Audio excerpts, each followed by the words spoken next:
What's up, guys? You can kind of look at this video as me just thinking out loud. I wouldn't even call it a rant, but just my thoughts on YouTube and gaming and future games and my own, you know, channel and what have you.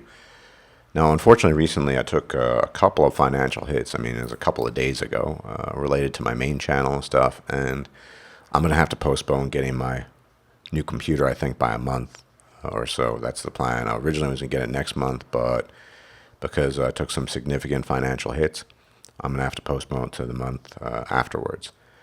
And I don't know, for those of you who don't know, I've been for about a year and a half been able to work almost exclusively, no, exclusively from home, more or less, piecing together different kinds of work from making YouTube videos to editing documents semi-professionally or whatever.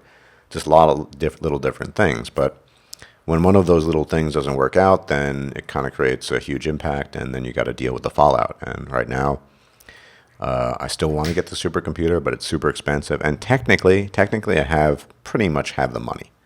Technically, I have the money, but when you don't know how things are going and things are changing on a daily basis, then you got to be smart about things, and you can't just say I'll get a supercomputer and then end up on the street. That doesn't make any sense. Not saying I'm gonna end up on the street anytime super soon, at least, but you got to be cautious. A supercomputer has got to be sort of deprioritized in the rank in the hierarchy of what's important in your life. I mean, I certainly want it. I want to experience it. I want to show you guys if I get it, once I get it. But so, yeah, no, that's a little bit of a problem. But on the other hand, my gaming channel has been stagnant for a long time, and I admit I don't do a lot for it. If I did do a lot for it, would it really change? And this is kind of an interesting topic.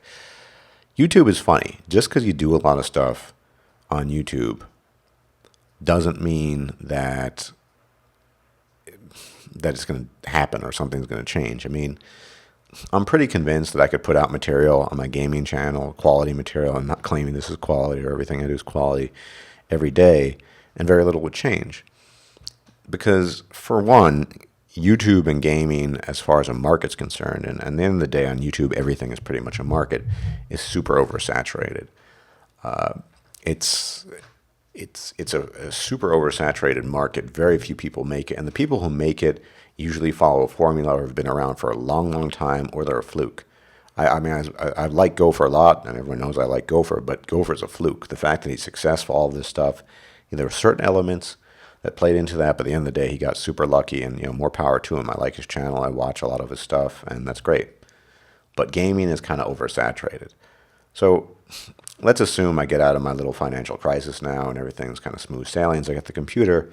Even with a supercomputer and superior rendering and better video quality, that still doesn't mean anything. That doesn't mean you're gonna get big or increase the size. Ad revenue on YouTube generally sucks and only really matters once you get to a certain size, like 100,000 subs, then maybe ad revenue matters. But I can't even break 6,000 at the moment, and it's true. A lot of that has to do with me doing nothing, but there are other factors. So what do I think could possibly be something that could contribute to YouTube success in this totally oversaturated game, and specifically gaming success? You got to go for new shit. One positive thing, despite a lot of the negative things that have happened recently to me, is that my internet seems to be a lot more stable. I don't know why exactly. Maybe someone talked to certain people, whatever.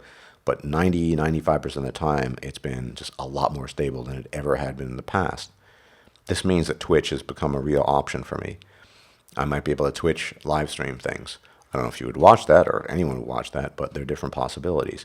Now, as far as up-and-coming games are concerned, you got to go for games, I think, on my observation, that are popular. Now, this is to be differentiated from doing, say, first-time Let's Plays of games that are super popular, because that doesn't really mean much unless you're big already.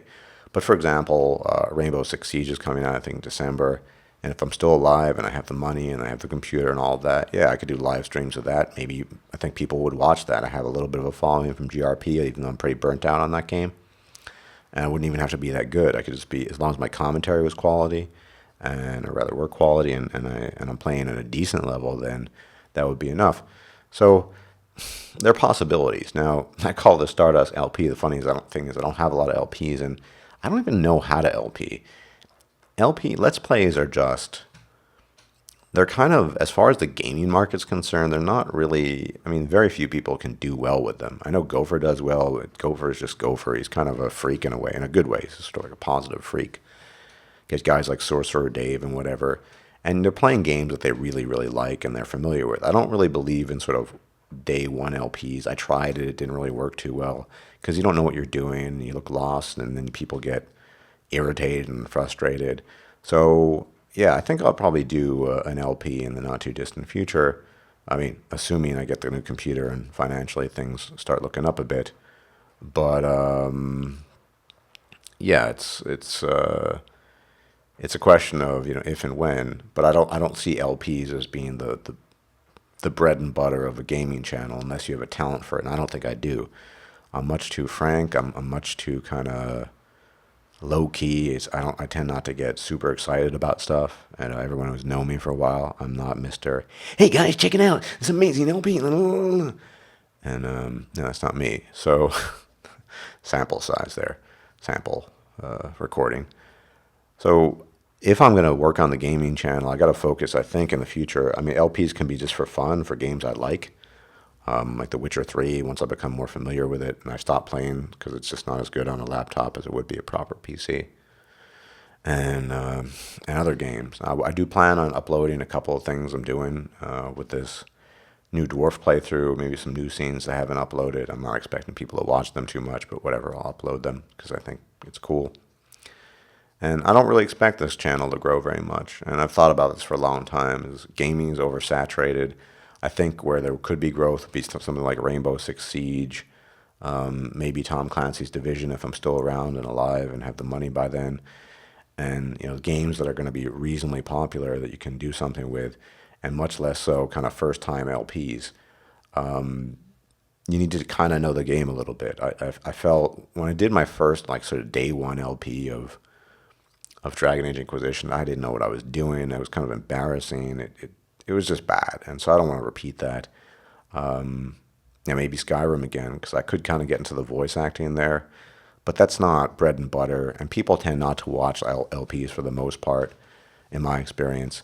So, how I got big on this channel, for those who don't know, big, I'm not big, but how I got more than 100 subs is because I used to do these guides for Mass Effect multiplayer, and I'd like to promise I'll be around to do the next Mass Effect Andromeda multiplayer. I'm definitely gonna. Well, no, I don't even know. I could end up on the street. I don't know what's gonna happen to me. I don't know in a year's time.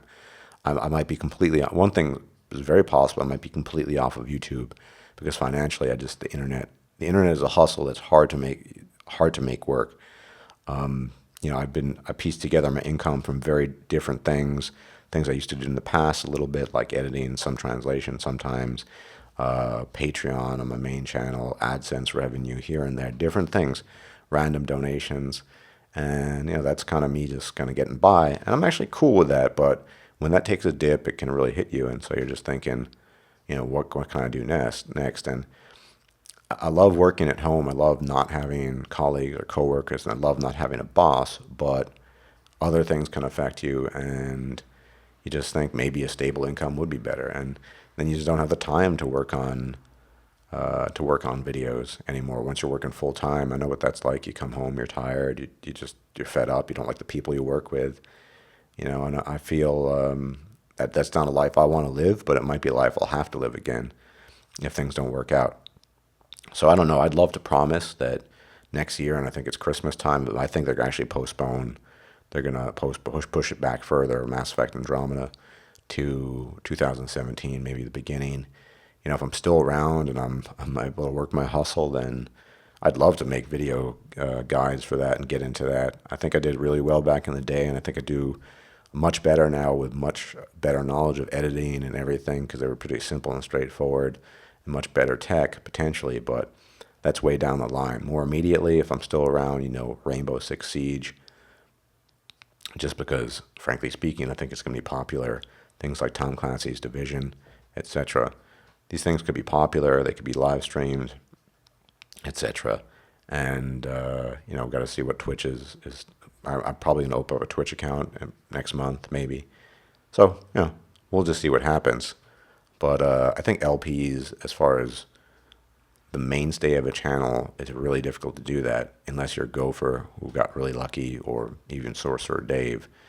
They kind of have their niche, but I don't even think I'm that good at LPs. I don't even know how to do them really, but we'll see. We'll see. So what you can expect definitely in the next couple of weeks are some uploads you haven't seen of. I'm actually gonna. It's weird. I like Dorian, the character in Dragon Age Inquisition. I'm doing a complete playthrough from start to finish of all the DLC. I foolishly bought all of them right before I got hit financially, so why not take advantage of it? Yeah, just because I want to see what that's like from a fresh perspective. Haven't played it in like 9 months or something.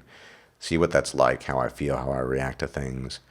And, and I'm also going to romance Dorian. I'm not gay, but Dorian actually to me is one of the best, if not the best character as companion in the game. So, and all the other romances are pretty freaking horrible in my opinion. I'm not really sure about some of them. I haven't seen all the details, but I'm not going to play a female romancing Cullen. That's just weird, but for me. But yeah, I made a cool dwarf, sword and shield.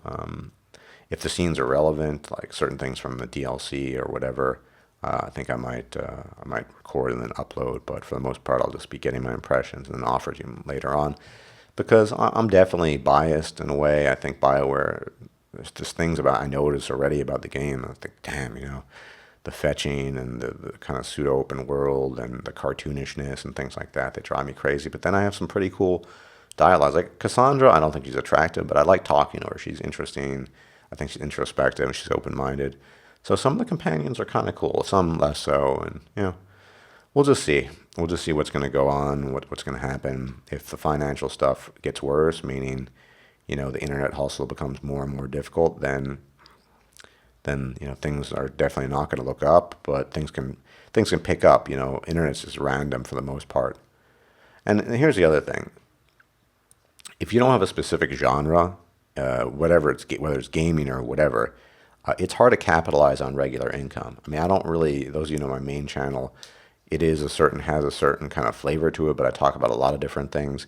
If you're just going to do the same thing over and over again, like Sargon of Akkad or whatever, you're much more likely to find an audience, a stable audience, that's going to say be your patron on Patreon or whatever. So a lot of stuff is about just kind of finding basically a market niche and just capitalizing it and doing it. And I haven't really done that. And maybe I should. Maybe I should become an expert on a Rainbow Siege, or who the hell knows. And I'm just totally throwing things out here. I don't know. So anyway, let's see how the next couple of weeks, in particular next couple of months, go. I think I'm going to have a clearer picture of what's going on by the end of the year. Maybe not, but possibly. And I can tell from there. So these are just kind of random thoughts, me thinking out loud. And I'll check you guys out soon, probably in some kind of upload I do with my Inquisitor playthrough, see how my dwarf is doing. So everyone, thanks for watching and take care. Bye-bye.